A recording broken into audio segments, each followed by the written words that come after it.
নমস্কার, রাই বাংলা লাইভে আপনাদেরকে স্বাগত। দেখছেন জীবনরেখা সুপার স্পেশালিটি হাসপাতাল, ডিয়ার ডক্টর, সহযোগী নিবেদক শ্রী ঢাকা জুয়েলার্স। আপনাদের সঙ্গে আজকে রয়েছি সৌম্য, এবং আমাদের আজকের আলোচনার বিষয়বস্তু কিন্তু different kind of urological problems or disease, যেটাই বলতে পারেন না কেন। তাহলে আসলে দেরি করব না, আমাদের আজকের গেস্ট ডক্টরের সাথে আমরা কিন্তু পরিচয় করে নিই। আমাদের সাথে রয়েছেন ডক্টর পঙ্কজ কুমার গুপ্তা। নমস্কার স্যার। স্যার কিন্তু consultant urologist from Medica hospital Kolkata এবং visiting urologist from Jeevanrekha super speciality হাসপাতাল।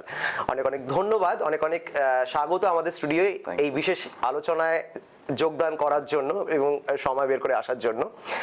কারণ এটা একটা বেশ গুরুত্বপূর্ণ টপিক, ইউরোলজিক্যাল প্রবলেম। ঠিক আছে, মানে আমরা অনেক সময় ডিফাইন করতে পারি না যে স্পেসিফিক্যালি কি প্রবলেমগুলো হতে পারে।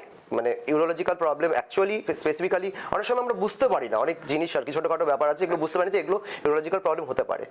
এবং নেফ্রোলজিক্যাল প্রবলেম অ্যান্ড ইউরোলজিক্যাল প্রবলেম, এই দুটোর মধ্যে কিন্তু আমরা অনেক সময় ক্লিয়ার করতে পারি না যে কোনটা থেকে বেসিক্যালি প্রবলেমটা হচ্ছে। তো এটা যদি আপনি ক্লিয়ার করে দেন। দেখুন, মাই ডিপার্টমেন্টে নমস্কার, আমি হচ্ছি doctor Pankaj Kumar Gupta, consultant urologist from Medica hospital and visiting consultant urologist in Jeevan Rekha hospital. তো আগে তো আমি ক্লিয়ার করে দিই, আমি 1.5 বছর আগে যখন জীবন রেখার সঙ্গে যুক্ত হই, ঠিক আছে, তখন ইট ওয়াজ আ নিউ হসপিটাল, একদম নতুন হসপিটাল। তখন আস্তে আস্তে I have seen the infrastructure, দেখলাম খুব ভালো ইনফ্রাস্ট্রাকচার বানিয়েছে এরা, ওটি গুলো খুব ভালো বানিয়েছে। দেন আই স্টার্টেড কি আমরা এখানে যদি ছোটখাটো ওটি করতে পারি, তো আমরা ছোটখাটো ওটি এখানে চালু করলাম। ঠিক আছে, আজকে দিনে এখানে মোটামুটি ইউরোলজির আমরা সবকটা সার্ভিস এখানে দিতে পারছি। আমি এখানে মাসে আসছি একবার করে, আর এখানে মোটামুটি আমাদের কাজ ইউরোলজি সবই চলছে খুব ভালো। এখানকার ব্যবস্থা প্রি অপ হোক পোস্ট অপ হোক, ওটিতে যারা টেকনিশিয়ান আছে তারাও খুব ভালো কাজ করছে। এবার আপনার প্রশ্নতে আসছি। একদমই তাই। ইউরোলজি আর নেফ্রোলজি, নেফ্রোলজি ব্যাপারটা হচ্ছে slightly attached and different from urology. Urology মানে হচ্ছে মূত্রনালী দিয়ে যা চিকিৎসা, যেটাতে অপারেশন লাগবে বা কিছু ওষুধ দিয়েও কাজ চলে যাবে। ঠিক আছে, নেফ্রোলজি তখনই আসে যখন either diabetic patient or any how kidney damage প্রবলেমটা আসছে, তখন আমাদের প্রবলেমটা ভাবতে হবে কি এটা নেফ্রোলজি প্রবলেম। সেটা সাধারণ ভাষায় আমরা কি দিয়ে দেখি, ক্রিয়াটিনিন লেভেল। তো যদি আপনার ব্লাডে ক্রিয়াটিনিন লেভেল দেখছেন বাড়ছে কোনো কারণে, ঠিক আছে, in background of hypertension, diabetes বা অন্য কোনো জিনিস আছে, তাহলে দ্যাট কামস টু নেফ্রোলজি। ইউরোলজিতে আসছে যদি কিডনি স্টোন আছে বা ইউরেট্রিক স্টোন আছে বা কিডনি ক্যান্সার আছে, টিউমার আছে বা ইউরেট্রিক কোনো টিউমার আছে, পেচ্ছাবে দিয়ে আমাদের রক্ত বেরোচ্ছে, প্রস্টেটের সমস্যা হচ্ছে, পেচ্ছাব মূত্র রাস্তা যেটা যাকে বলা হয়, ওখানে যদি কোনো সমস্যা থাকছে, সেটা কিন্তু ইউরোলজিতে আসছে, যেখানে surgery may be a part of the treatment. আচ্ছা, মানে ওষুধেও ঠিক হতে পারে এবং সার্জারি যদি দরকার পড়ে তাহলে সার্জারি সেখানে নিতে হবে দরকার পড়ে। তাহলে আপনি যেটা বললেন, তাহলে প্রথমেই আমরা ওই কিডনি স্টোন দিয়ে শুরু করি। মানে খুব কমন প্রবলেম একটা এখন আমাদের হয়ে গেছে আর কি, হেকটিক লাইফে জল খাওয়া কম, ঠিক আছে, এবং হেকটিক লাইফস্টাইল, খাওয়া দাওয়া প্রপার ডায়েটিং হয় না আর কি ঠিকঠাক মতো, যার জন্য কিন্তু প্রচুর পেশেন্ট আমরা পাচ্ছি আর কি কিডনি স্টোন, এবং প্রথম অবস্থায় ধরা পড়ছে না আর কি, বা অনেকে আছে কিন্তু কোনো রকম সিমটমস নেই, ঠিক আছে, হয়তো কোনো টেস্ট করতে গেল বা কোনো হয়তো অন্য কোনো কারণে হয়তো একটা আল্ট্রাসাউন্ড করলো, তখন দেখা যায় তার হচ্ছে কিডনিতে স্টোন রয়েছে। জিনিসটা হচ্ছে কিডনি স্টোন প্রবলেম ডিপেন্ড করে আপনি কোন জায়গা থেকে। Something called stone belt, Ganges belt যেটা আছে গঙ্গার ধারে যে বেল্টগুলো আছে, ওখানে বড় বড় স্টোন গুলো পাওয়া যায়।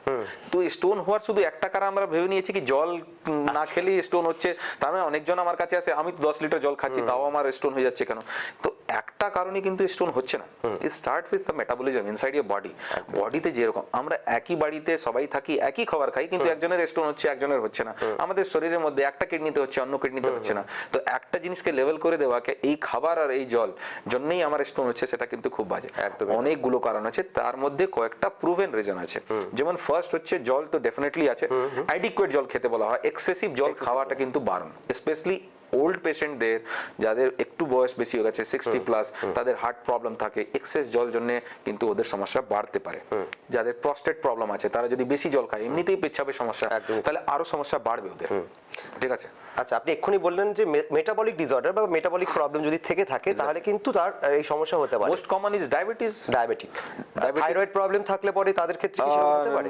Not associated, not associated, but ডায়াবেটিসদের খুব কমন। আচ্ছা, আর ধরুন যাদের শরীরে প্রোটিন সিনথেসিস কম হচ্ছে, ধরুন ইউরিক অ্যাসিডের পরিমাণ বেড়ে যাচ্ছে, সেই সমস্ত ক্ষেত্রে শুধু ইউরিক অ্যাসিড লেভেল বাড়লে আমাদের যে স্টোনের প্রবলেম হবে তেমন কিছু নেই, কেন কি ইউরিনের মধ্যে এমন এমন জিনিস থাকে যেটা আপনার ইউরিক অ্যাসিড লেভেল বাড়লেও সেটা সলিউবল করে ইউরিন দিয়ে বের করে দেওয়া হয়। আচ্ছা। But specially in the patient like diabetes patient, যারা আমাদের ডায়াবেটিক পেশেন্ট না, তাদের ওই অ্যামোনিয়াফিকেশন হয়, অনেকগুলো কেমিক্যাল রিঅ্যাকশন হয় ইউরিনের মধ্যে, সেইগুলো ডিরেঞ্জ থাকে। তার জন্য কি হচ্ছে, ওদের ইউরেট স্টোন গুলো খুব কমন।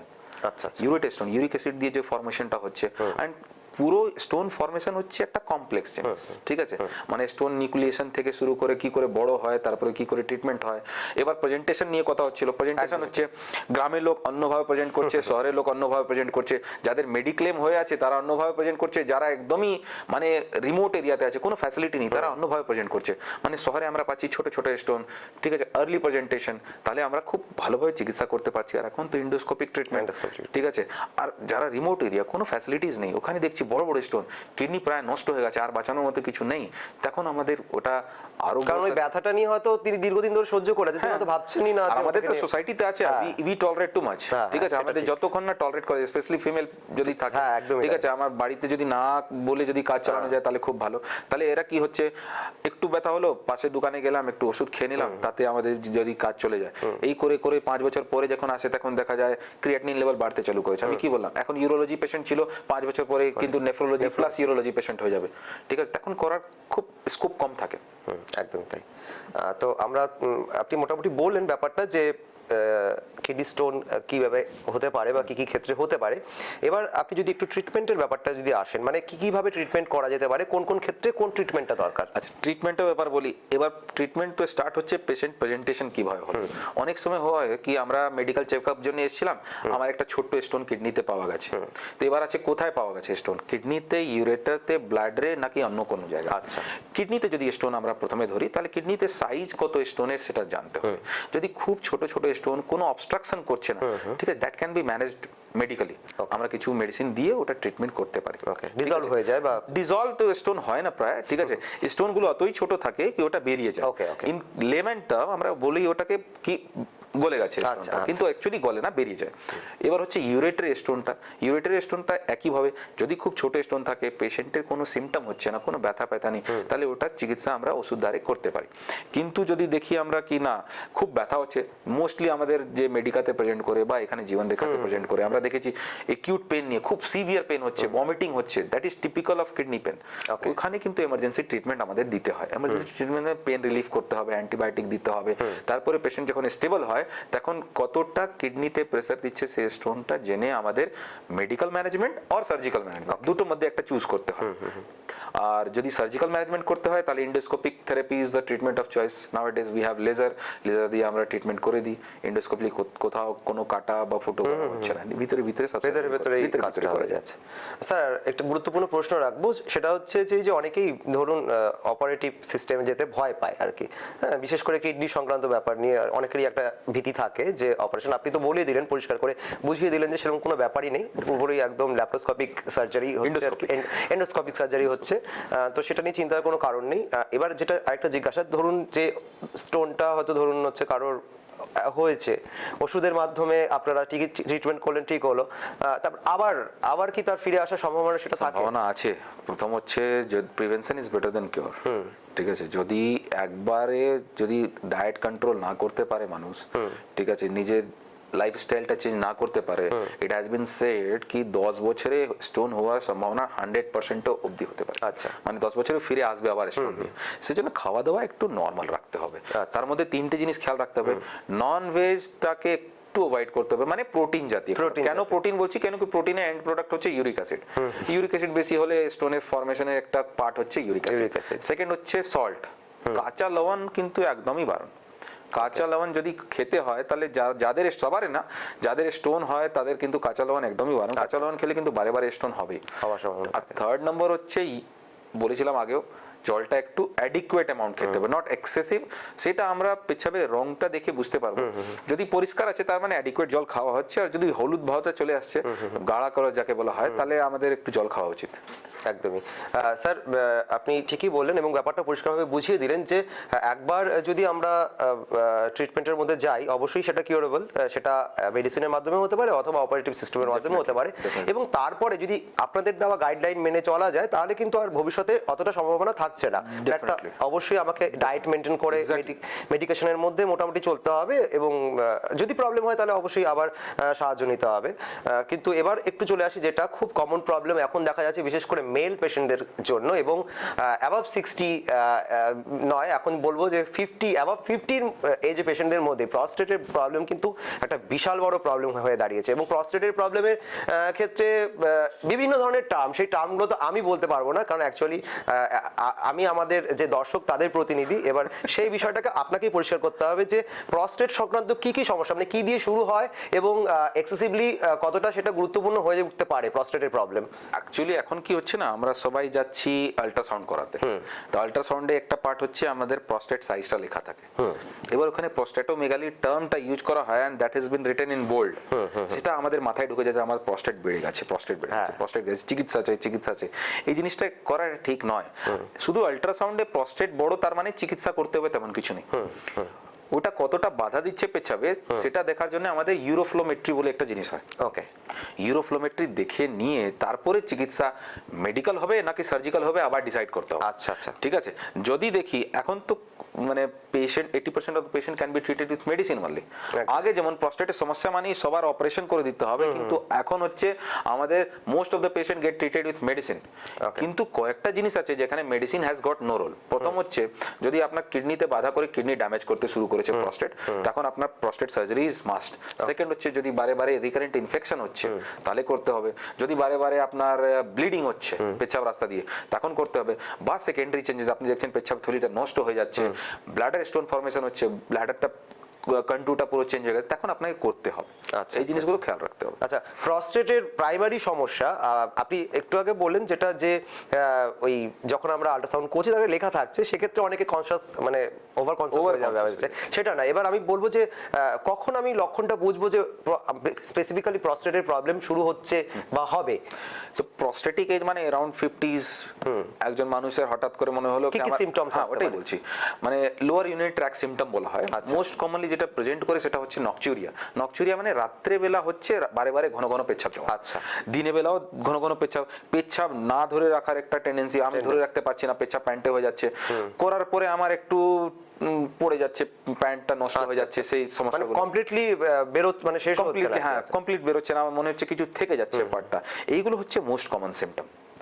আর এক্সট্রিম প্রেজেন্টেশন হচ্ছে পেচ্ছাব আটকে গেছে, তখন এমার্জেন্সিতে গিয়ে ক্যাথেটার দেওয়াটা হচ্ছে, দ্যাট ইজ এক্সট্রিম প্রেজেন্টেশন। একদমই তাই। আচ্ছা, প্রস্টেটের সমস্যা থেকে কি ডায়ালিসিস পর্যন্ত করাতে পারে? ডেফিনেটলি। আমি দেখেছি নেগলেক্টেড পেশেন্ট যারা থাকে তারা অতটাই নেগলেক্ট করে দেয় কি ওদের ব্লাডারটা আম্বলিকাস অবধি চলে আসে, ঠিক আছে, এন্ড ওদের ক্রিয়াটিনিন বেশি থাকে, তখন ক্যাথেটার দিয়ে আমাদের ডিকম্প্রেস করতে হয় জিনিসটাকে। ক্যাথেটার দিয়ে আমরা দেখি ওনার ক্রিয়াটিনিন কতটা নামছে, ঠিক আছে, আর দেখার পরে যদি ক্রিয়াটিনিন না নামে দেন উই লেভেল him as a nephrotic patient, মানে ক্রনিক কিডনি ডিজিজ পেশেন্ট। সেই ক্রনিক কিডনি ডিজিজ কিন্তু ওনার হয়েছে because of obstruction that has been neglected. Neglect করা হয়েছে, অনেকটা নেগলেক্ট করা হয়েছে। তো প্রস্টেট জন্য kidney failure was very common previously. Nowadays public খুব জাগরুক, ঠিক আছে, এখন রিপোর্ট সবাই নিয়ে আসছে আর আস্তে আস্তে treatment has become so easily available, তাহলে rare to see kidney failure. আচ্ছা, আপনি এক্ষুনি যেটা বললেন যে ওই বারবার টয়লেটে যাওয়ার একটা প্রবণতা, তো সেটার সাথে এর আগেও আমাদের ওই আলোচনা যখন হচ্ছিল ওই কিডনি স্টোন নিয়ে, সেখানেও আমি একটা প্রশ্ন আপনাকে জিজ্ঞেস করলাম যে হরমোনাল ইমব্যালেন্স বা হরমোনাল কোনো যদি প্রবলেম থাকে সেক্ষেত্রেও কি প্রস্টেটের প্রবলেম, মানে বিশেষ করে যেমন ডায়াবেটিক পেশেন্টদের কথা আপনি বললেন, যে ডায়াবেটিক পেশেন্টদের প্রস্টেট হওয়ার সম্ভাবনা কি আপনার বেশি থাকে বা সেরকম কিছু হওয়ার ব্যাপার থাকে? না, এরকম কিছু নেই, অনেকগুলো ফ্যাক্টরস আছে। Family history is also important. আচ্ছা, ফ্যামিলি হিস্ট্রিতে আমাদের জিজ্ঞেস করতে হয় কি বাবার কোনো প্রবলেম ছিল কিনা। সেকেন্ড হচ্ছে ফ্যামিলিতে কোনো প্রস্টেট ক্যান্সারের হিস্ট্রি ছিল কিনা, দ্যাট ইজ অলসো ইম্পর্টেন্ট। আর পিএসএ, প্রস্টেটের স্পেসিফিক অ্যান্টিজেন যেটা, সেটা আমরা ব্লাড টেস্ট করে দেখে নিই কি পিএসএ লেভেলটা কেমন। তাতে জানা যায় পিএসএ লেভেল ইফ লেস দ্যান 4, 4 থেকে নিচে থাকলে তার মানে প্রবলেম কম আছে, আর মোর দ্যান 4 মানে কিছু খারাপ কিছু হতে পারে প্রস্টেটে, যেটা আমি বলতে চাইছি প্রস্টেট ক্যান্সার ভিতরে আছে কিনা সেটা জানার জন্য পরবর্তী সেটা আমরা ডিসকাস করব, ঠিক আছে? একদমই তাই স্যার, আমরা আলোচনায় আসছি কিন্তু সময় হয়ে গেছে একটা ছোট্ট বিজ্ঞাপন বিরতি নেওয়ার। আপনারা সঙ্গে থাকুন, দেখতে থাকুন জীবনরেখা সুপার স্পেশালিটি হাসপাতাল ডিয়ার ডক্টর। ফিরে এলাম বিরতির পর, আপনারা দেখছেন জীবনরেখা সুপার স্পেশালিটি হাসপাতাল ডিয়ার ডক্টর, সহযোগী নিবেদক শ্রী ঢাকা জুয়েলার্স। আর আজকে আমাদের সাথে স্পেশাল গেস্ট হিসেবে রয়েছেন বিশিষ্ট urologist doctor Pankaj Kumar Gupta. Sir আরও একবার ধন্যবাদ আমাদের স্টুডিওয়ে আসার জন্য। এবার আমরা একটু ধীরে ধীরে মুভ করি, মেল ওরিয়েন্টেড প্রশ্নগুলো আমরা হলো, সমস্যাগুলো আমরা শুনলাম। এবার আমরা চলে যাই একটু ফিমেল ওরিয়েন্টেড প্রবলেম, মানে ইউরোলজিক্যাল প্রবলেম কিন্তু মেয়েদের ক্ষেত্রে একটা বিশেষ বড় প্রবলেম হয়ে আমরা দেখি, বিশেষ করে একটা এজে, কম এজেও দেখা যায়, কিন্তু একটা বিশেষ করে মাদের যে এজ, যেটা সমস্যা আমরা দেখতে পাই আর কি, হ্যাঁ মানে এই মাঝ বয়সী এজটাতে, সেই সময়টায় বিভিন্ন ধরনের প্রবলেমস আমরা দেখতে পাই। তার মধ্যে একটা সবথেকে বড় প্রবলেম হচ্ছে ইউরিনারি ট্র্যাক্ট ইনফেকশন বা ইউটিআই, রিকারেন্ট ইউরিনারি। হ্যাঁ আচ্ছা, ওকে, এবার এটা আপনি আমাকে এটা সংশোধন করে দিলেন। আমি বললাম যে অবশ্যই আমাদের টার্মগুলো তো জানা নেই, কিন্তু ওই মাঝে শুনে শুনে যেটা হয় আর কি। তো এই সম্পর্কে আপনি কি বলবেন একটু যদি জানান? ফিমেল ইউরোলজিতে রিকারেন্ট ইউরিনারি ট্র্যাক্ট ইনফেকশন খুব কমন। তার কারণটা হচ্ছে দুটো এজে আমরা যদি ডিভাইড করি, ফিমেলদের মেনস্ট্রুয়েশন যদি পরে আর যখন মেনস্ট্রুয়েশন হচ্ছে তখন, পোস্ট মিনোপজাল মানে মিনোপজের পরে যখন আমাদের মাসিক হওয়া বন্ধ হয়ে গেছে, তারপর প্রবলেমটা বিশেষ করে বেশি দেখা যায়। আচ্ছা, কেন কি হরমোনাল চেঞ্জেসের জন্য ওই জায়গাগুলোতে ইনফেকশন হওয়ার চান্সটা বেড়ে যায়, ঠিক আছে? তখন নানা রকমের ট্রিটমেন্ট করতে। এবার সবাই যে প্রি ডিসপোজ, মানে যার এজটা 45 ক্রস করে গেছে সবারই ইউটিআই হবে তেমন কিছু নেই। অনেক মানুষরা প্রি ডিসপোজ থাকে, মানে তাদের সেলস গুলো খুব তাড়াতাড়ি ইনফেকশন নিয়ে নেয়। তাদের ক্ষেত্রে কিন্তু recurrent UTI is very common. ওদের কাছে প্রোফাইল্যাকটিক অ্যান্টিবায়োটিক দিয়ে বা কোনো ট্রিটমেন্ট দিয়ে একবার ঠিক হবে, আবার একটু পরে হবে, আবার কিছুদিন পর হবে, আবার কিছুদিন পর হবে। কিন্তু এই জিনিসটাকে বাধা দিতে গেলে আপনাকে কোনো ইউরোলজিস্টের সঙ্গে বারে বারে যুক্ত রাখতে হবে, দেখা করতে হবে, কিভাবে বাঁচতে হবে সেটা জানতে হবে। একদমই স্যার। স্যার এই ব্যাপারটা একটু জানতে চাইবো যে মানে এটা কি কোনো রকম ভাবে ছোঁয়াচে বা কোনো সমস্যা তৈরি করে? কারণ আমরা অনেক সময় দেখেছি পাবলিক টয়লেট ইউজ করার জন্য কিন্তু অনেক সময় এই সমস্যার সম্মুখীন হতে হয়। এক্স্যাক্টলি, আগে তো ইন্ডিয়ান টয়লেট ওয়াজ কমন, তখন কিন্তু অত কন্ট্যাক্টে আসতো না, বাট যখন থেকে কমোড টেন্ডেন্সি চলে এসছে, তখন কি হচ্ছে, যখন বসতে যাচ্ছে তখন কন্ট্যাক্টে চলে আসছে। হয়তো তার আগে যে গিয়েছিল তার ইউটিআই ছিল, ঠিক আছে, তখন থেকে ওখান থেকে অ্যাকোয়ার করতে পারে রিকারেন্ট ইউটিআই। তো পাবলিক টয়লেট অ্যাভয়েড করা ইজ গুড, কিন্তু আমি যে পেচ্ছাপ চেপে 5 ঘন্টা 10 ঘন্টা ধরে বসে আছি সেটাও কিন্তু ভেরি ব্যাড, একদমই তাই, ভেরি ব্যাড। ব্লাডারের জন্য তো অবশ্যই ক্ষতিকারক। ব্লাডার ওভার ডিস্টেন্স হয়ে যাচ্ছে, অনেকক্ষণ পেচ্ছাপ থেকে যাচ্ছে, তার জন্য কিন্তু ইউরিনারি ট্র্যাক্ট ইনফেকশন হতে পারে, স্পেশালি সিস্টাইটিস। সেই টেন্ডেন্সিটা কিন্তু অ্যাভয়েড করা উচিত। একদমই স্যার, একটু আগে প্রস্টেটের ক্ষেত্রে আপনি বললেন যে ওই বারবার টয়লেটে যাওয়ার একটা প্রবণতা ছেলেদের ক্ষেত্রে দেখা যায়, সেরকমই সমস্যা কিন্তু মেয়েদের মধ্যেও দেখা যায় যে টয়লেট মানে ইউরিন আটকে না রাখা, হ্যাঁ না রাখতে পারা, সেই প্রবলেমটা সেটাকে কি ডিফাইন? সেটা অ্যাকচুয়ালি হচ্ছে ব্লাডারের মধ্যে যখন ইনফেকশন হয়ে যায় না, ব্লাডার হচ্ছে হঠাৎ করে খুব অ্যাক্টিভ হয়ে যায়, তখন উইদাউট ইওর কন্ট্রোল সেই কন্ট্রাকশন করছে, যখন কন্ট্রাকশন করছে তখন পেচ্ছাপ ধরে রাখাটা খুব ডিফিকাল্ট হয়ে যাচ্ছে, তখন একটু লিক হয়ে যেতে পারে, কাপড় নোংরা হয়ে যেতে পারে, সেটা ইজ ভেরি কমন। আর একটা জিনিস আমি বলবো, ইয়াং ফিমেলদের এখন হয়ে গেছে মার্কেটে খুব অ্যাভেলেবল ভিওয়াস and all this, very common. তো ওই জিনিসগুলো ব্যবহার করতে বলা হয়েছিল ফর পোস্ট মিনোপজাল এজ, যাদের মাসিকটা বন্ধ হয়ে গেছে, যাদের ওই এনভায়রনমেন্ট পাচ্ছে না, বিকজ হরমোন সিক্রিশনটা বন্ধ হয়ে গেছে।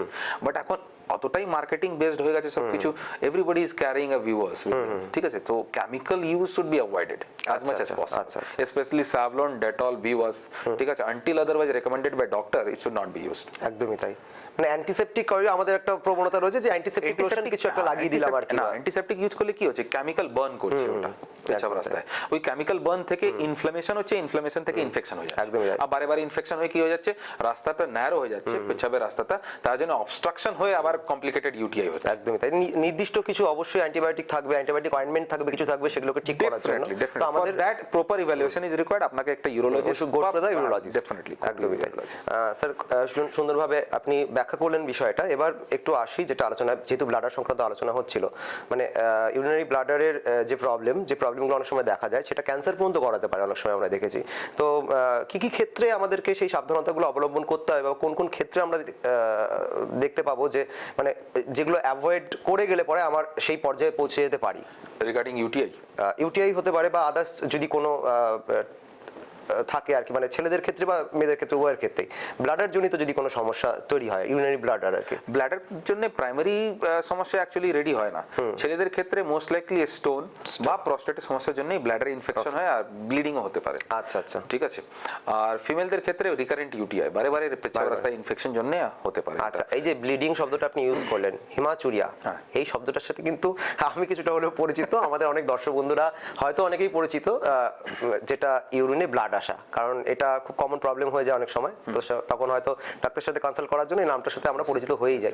তো একটু হিমাচুরিয়া সম্পর্কে আপনি একটু যদি জানান। সাধারণত আমরা দেখেছি হিমাচুরিয়া মিন্স হচ্ছে blood in urine, reddish urine, মানে মানুষ এসে বলে আমার পেচ্ছাবে রক্ত দেখা গেছে বা লালচে পেচ্ছাব হচ্ছে।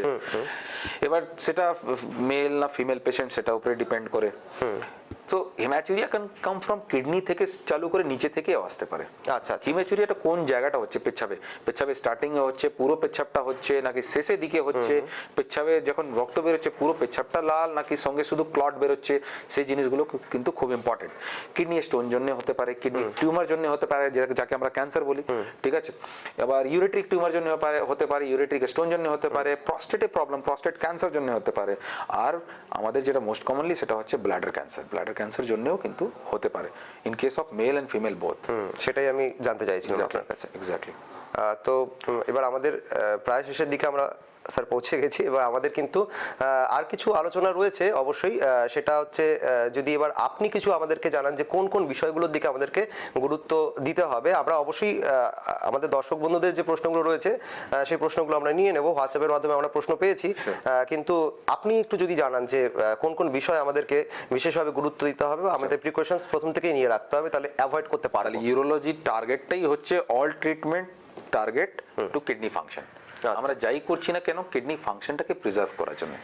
তো কিডনি ফাংশন প্রিজার্ভ করতে গিয়ে আমাকে কিডনি স্টোন থেকে চালু করতে হবে। কিডনি স্টোনের জন্য যেগুলো প্রোফাইল্যাক্সিস সেগুলো প্রোফাইল্যাক্সিস নিতে হবে, যেরকম আমাদের লাইফস্টাইলটা চেঞ্জ করতে হবে সেটা করতে হবে।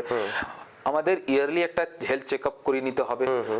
আর যদি এজ 45-50 ক্রস করে যায় তখন পিএসএ লেভেলটা চেক করতে হবে। প্রস্টেটের ক্যান্সার যদি আর্লি ডিটেকশন করা হয় তাহলে ট্রিটমেন্ট ইজ ভেরি ইজি। আমাদের ক্ষেত্রে কি হচ্ছে, ইন্ডিয়াতে আমরা সবকটা অ্যাডভান্সড ডিজিজ পাচ্ছি, তার মধ্যে সার্জিক্যাল ইন্টারভেনশনে কোনো স্কোপ থাকছে না, খুব রেয়ার। মানে যারা প্রোস্টেট ক্যান্সার নিয়ে আসছে তারা খুব অ্যাডভান্সড ডিজিজ, কাছাকাছি চারদিকে ধরে নিয়েছে, তখন আসছে, তখন আর রেডিওথেরাপি বা কিমোথেরাপি ছাড়া আর কোনো উপায় থাকে না। মেটাস্টেসাইজ হয়ে যায়, অনেক সময় বোন বা অনেক জায়গায় ছাড়িয়ে গেছে, তখন ওরা প্রেজেন্ট করছে।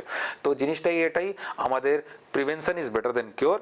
আগে আমাদের নিজের শরীরকে বুঝতে হবে, কি খাচ্ছি না খাচ্ছি সব জানতে হবে। আমাদের শরীরে কতটা জল এটা কাউকে জিজ্ঞেস করতে হবে না, যতটা দরকার খেয়ে নিতে হবে। আর যেমন বললাম পেচ্ছাবের রংটা দেখে আমাদের জানতে হবে আমি জল কম খাচ্ছি না বেশি খাচ্ছি। খাবার মাধ্যমে বলতে চাই কাঁচা লবণ একদম খাবেন না, আর হচ্ছে ওই বেশি মশলাপাতি বেশি রিচ খাবার থেকে অ্যাভয়েড করতে হবে। একদমই তাই। আর যেটা আরেকটা বিষয়বস্তু খুব কমন আমাদের দেশের ক্ষেত্রে এবং আমাদের জেনারেশন যারা রয়েছে আর কি, স্মোকিং অ্যান্ড ড্রিঙ্কিং হ্যাবিট, এই জিনিসটা এটা অনেকের মতে স্মোকিং তো লাংসের ক্ষতি করতে পারে, ড্রিঙ্কিং বড় জোর ম্যাক্সিমাম আমার লিভারের ক্ষতি করতে পারে, প্যানক্রিয়াস ক্ষতি করতে পারে বা স্টমাকের ক্ষতি করতে পারে। তো সেটা কি কিডনিতে কোনো এফেক্ট ফেলবে? ডেফিনেটলি, একদমই। সেটা most of the kidney cancer হোক, ব্লাডার ক্যান্সার হোক বা যেই ক্যান্সার হোক, ঠিক আছে, the most common reason is smoking. একদম। ব্লাডের মধ্যে তো ভেরি কমন। আমরা তো জিজ্ঞেস করি সব পেশেন্টকে আপনি স্মোক করেন, ম্যাক্সিমাম পেশেন্ট যাদের ব্লাডার ক্যান্সার হচ্ছে আমরা দেখেছি most of them are related with smoking, smoking সঙ্গে যুক্ত আছে, কিন্তু স্মোকিং ইজ ভেরি ব্যাড। তাহলে অবশ্যই আপনারা বুঝতে পারলেন আমাদের প্রিয় দর্শক যে আমরা যদি ভেবে নিই যে স্মোকিং শুধুমাত্র আমাদের লাংসের ক্ষতি করছে, সেটা কিন্তু কখনোই নয়। আমাদের সমস্ত নট অনলি লাংস, ইভেন আমাদের ডাইজেস্টিভ ট্র্যাক্টেও আমাদের তো ক্ষতি করেই, তার সাথে সাথে কিন্তু আজকে কিন্তু আরেকটা বিষয় যোগ হয়ে গেল, কিডনি সংক্রান্ত সমস্যা এবং ইউরিনারি ট্র্যাক্ট সংক্রান্ত সমস্যা কিন্তু আপনার হতে পারে যদি আপনি স্মোকিং করেন বা ক্যান্সার। একদমই তাই। তো জাগরুক অবশ্যই হতে হবে। আর যেটা আমাদের আগামীতে যেটা আলোচনার বিষয়বস্তু সেটা হচ্ছে যে ব্লাড, যেটা বললেন যে একটা ব্লাড বেরোনোর সম্ভাবনা যেমন থাকছে, অনেক সময় দেখা যায় অনেক পেশেন্টদের মধ্যে মানে ডার্ক কালারের, ঠিক আছে, পেল কালারের ইউরিনের একটা প্রবলেম, মানে এবং কনস্ট্যান্টলি অনেক সময় হয়তো সে লিভার প্রোফাইল করলো, ঠিক আছে, লিভার নর্মাল করছে আর কি, কিন্তু সে দেখছে যে সকাল থেকে রাত্রি পর্যন্ত সে যতবার হয়তো ইউরিনে যাচ্ছে আর কি, বা হয়তো কমোডে যাচ্ছে, যখন দেখা যাচ্ছে যে কালারটা পেল কালার একটা কালার আসছে, সেখানে কি ভয়ের কিছু কারণ হতে পারে? সেটা একটা আমার মনে হয় বেসিক বেসলাইন ইনভেস্টিগেশন করে নেওয়া উচিত। বেসলাইন ইনভেস্টিগেশনের মধ্যে ইউরিন রুটিন এক্সামিনেশন, তাতে ধরা পড়বে পিগমেন্টটা কি, বাইল থাকলে বাইল চলে আসবে, ব্লাড থাকলে আরবিসি চলে আসবে, অন্য কিছু থাকলে সবই জানা যাবে। স্পেসিফিক গ্র্যাভিটি, আমরা অনেকক্ষণ জল না খেলে হলুদ রঙের পেচ্ছাপ হয়ে যায়, সেটাও যদি থাকে তাহলে স্পেসিফিক গ্র্যাভিটি কি, কনসেন্ট্রেশন বেড়ে গেছে, সেগুলোও জানা যাবে। ঠিক আছে, তারপর আল্ট্রাসাউন্ড হচ্ছে বেসিক ইনভেস্টিগেশন মধ্যে, ইউএসজি কেউবি যাকে বলা হয়, এইগুলো হচ্ছে বেসিক ইনভেস্টিগেশন করলে আমরা জানতে পারবো কি হলুদ হওয়ার কারণটা কি। এবার হচ্ছে অনেকজন খুব খাটনি করার পরে হলুদ পেচ্ছাপ ইজ ভেরি কমন। অনেক খাটনি করে যারা চাষি মানুষ, ঠিক আছে, তারা রোদে খাটছে, জল খাচ্ছে না, খাটনি হচ্ছে, তার মধ্যে কিন্তু হলুদ পেচ্ছাপ হওয়া ইজ ভেরি কমন। তারপরে বলবো একটা ইউরোলজিস্টের সঙ্গে সম্পর্ক করে ইভ্যালুয়েশন করে নেওয়া সব থেকে ভালো। একদমই তাই। এবার একটু অন্যরকম প্রশ্নে আসছি, সেটা অবশ্যই আমাদের সেক্সুয়াল লাইফের একটা পার্ট, একটা এই ইরেকটাইল ডিসফাংশন, এই সম্পর্কে যদি আপনি একটু জানান, কারণ এটা একটা গুরুত্বপূর্ণ অংশ, আমি যতদূর জানি ইউরোলজির একটা বড় part. Exactly, that is andrology বলা হয়। তো ইরেকটাইল ডিসফাংশন আজকালকার যুগে ভেরি কমন। এবার ইরেকটাইল ডিসফাংশন হওয়ার কারণটা অনেক, কিন্তু এই স্পেশালি এই আজকালকার যুগে যেটা অ্যাড হয়ে গেছে বিকজ অফ অ্যাংজাইটি। আচ্ছা, সবকিছুতে অ্যাংজাইটি আসছে, ঠিক আছে। মানে ওই সেক্সুয়াল অ্যাক্টের সময়ও মানুষ অনেক কিছু ভাবছে, আমার অফিস কি, আমার ওটা কোথায় আছে, আমার এটা ঠিক হবে কি হবে না। তো অ্যাংজাইটি এলে কিন্তু performance will always be bad. তো ইরেকটাইল ডিসফাংশন হবেই। তারপরে আমাদের কোমরবিডিটি, ডায়াবেটিস, হাইপারটেনশন, এগুলো হলে নিউরোপ্যাথি, অনেক জিনিসপত্র হয়, যেটার জন্য আমাদের কিন্তু লাইফস্টাইল, কি লাইফস্টাইল, এখন সিডেন্টারি লাইফস্টাইল, অফিসে বসেই আমরা কাজ করছি, কোনো খাটনি নেই, কোনো কেউ এক্সারসাইজ করছে না, জাস্ট সকালে উঠছে, অফিস চলে যাচ্ছে, বসে বসে, তারপর রাত্রে এসে drinking and smoking and then sleep. ঠিক আছে, this is a very bad. এবং তারপরে আমরা দোষ দিই আমাদের ইরেকটাইল ডিসফাংশন হচ্ছে কেন, হবেই, ডেফিনেটলি হবে। নিউক্লিয়ার ফ্যামিলি এবং পারস্পরিক মেলামেশা, মানে যে সময়টা একটা সময় ছিল যে মানসিক একটা প্রশান্তির ব্যাপার আর কি, মানে এন্টারটেইনমেন্টকে কিন্তু আমরা এখন পুরোপুরি ওই ডিজিটালে নিয়ে চলে এসেছি, যার জন্য মানে একাকিত্বগুলো কিন্তু একরকম বেড়েই যাচ্ছে। সেই কারণে হয়তো তারপর এক্সপেকটেশন অনেক বেড়ে গেছে, তার জন্য কি পারফরম্যান্স অ্যাংজাইটি আগে থেকেই চলে আসছে। একদমই তাই, যে আমাকে এই কাজটা করতে হবে, আমার একটা এক্স্যাক্টলি পারফরম্যান্স অ্যাংজাইটিটা পর্যন্ত চলে গেছে, যে আমাকে ওই লেভেলে আমাকে পৌঁছতে হবে। কিন্তু তার জন্য অনেক, এটা নেই কি সব কোটা ওর কারণেই হচ্ছে, there are some objective reasons also যার জন্য হতে পারে। তার জন্য কিন্তু ব্লাড টেস্ট বা কিছু টেস্ট আছে আমাদের কাছে, যারা ইউরোলজিস্ট ইভ্যালুয়েট করে আপনাকে সাজেস্ট করবে, আপনাকে ওই টেস্ট করে পরে যদি পাওয়া যায় কি আপনার অন্য কোনো কারণ নেই, তাহলেই আমরা ওটা সাইকোলজিক্যাল একটা বেসিস বানাতে পারি। আদারওয়াইজ তার আগে আমরা হরমোন টেস্ট করি, আপনার অনেকগুলো টেস্ট করে দেখতে হয় কি আপনার ইরেকটাইল ডিসফাংশনে কোনো স্পেসিফিক রিজন আছে কিনা, is it treatable are not treatable. If it is treatable তাহলে ট্রিটমেন্ট দিয়ে ওটা সারানো যায়, if it is not treatable তাহলে দেখতে হয় either that is based on psychology কিনা, তারপরে আমাদের সাইকিয়াট্রিস্ট একটা রেফারেল লাগে, ওপিনিয়ন লাগে। ঠিক আছে, তাহলে আপনারা আশা করি বুঝতেই পারছেন যে এই ধরনের যদি সমস্যার সম্মুখীন হন, তাহলেও কিন্তু আপনাদেরকে আমাদের স্যারের মতো ইউরোলজিস্টের কাছে কিন্তু প্রথমে আসতে হবে, দেন সেটা বোঝা যাবে যে আপনার শারীরিক সমস্যার জন্য হচ্ছে না মানসিক সমস্যার জন্য হচ্ছে, দেন সেক্ষেত্রে আলাদা ডাক্তার উনি বা ওনারাই কিন্তু। আর স্পেশালি ইরেকটাইল ডিসফাংশনে ওভার দ্য কাউন্টার ড্রাগ না খাওয়া উচিত, because that has got some side effect. ঠিক আছে, ওটা না খাওয়াই বেটার। একদমই তাই। স্যার, আমাদের হাতের সময় একদমই নেই, খুব অল্প সময়, একটা প্রশ্ন জাস্ট রাখছি, সেটা হচ্ছে ওই একটা কমন ওয়ার্ড খুব আমরা শুনতে পাই, পেইনফুল ব্লাডার সিনড্রোম। ঠিক আছে, এটার টার্মিনালটা আমরা জানি না, আমার জানা নেই, কিন্তু এই ওয়ার্ডটার সাথে আমি পরিচিত, পেইনফুল ব্লাডার সিনড্রোম, এই সম্পর্কে আপনি যদি দু কথা কিছু বলেন। অ্যাকচুয়ালি পেইনফুল ব্লাডার সিনড্রোম বলতে পারেন, আইসি বলতে পারেন, বা ক্রনিক পেলভিক পেন সিনড্রোম বলতে পারেন। Very common presentation. Chronic presentation জন্য, পেন জন্য অনেক রিজন আছে, মানে সেন্ট্রাল রিজন হতে পারে বা ওখানে স্পেসিফিক ইউরোলজিক্যাল প্রবলেম হতে পারে।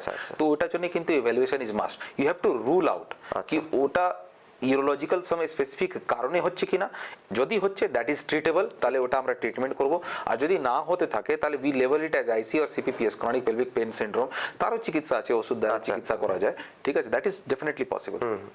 স্যার, আমাদেরকে তো আজকের মতো বিদায় নিতেই হবে। আমাদের প্রিয় দর্শকদেরকে অনেক অনেক ধন্যবাদ আমাদের সঙ্গে থাকার জন্য, আর তার সাথে সাথে স্যারকেও অনেক অনেক ধন্যবাদ আমাদের এত সুন্দর একটা সময় আমাদেরকে দেওয়ার জন্য। আপনারা সঙ্গে থাকুন, দেখতে থাকুন রাই বাংলা, উত্তরের উত্তরীয়। ততক্ষণের জন্য নমস্কার, শুভরাত্রি। শুভরাত্রি।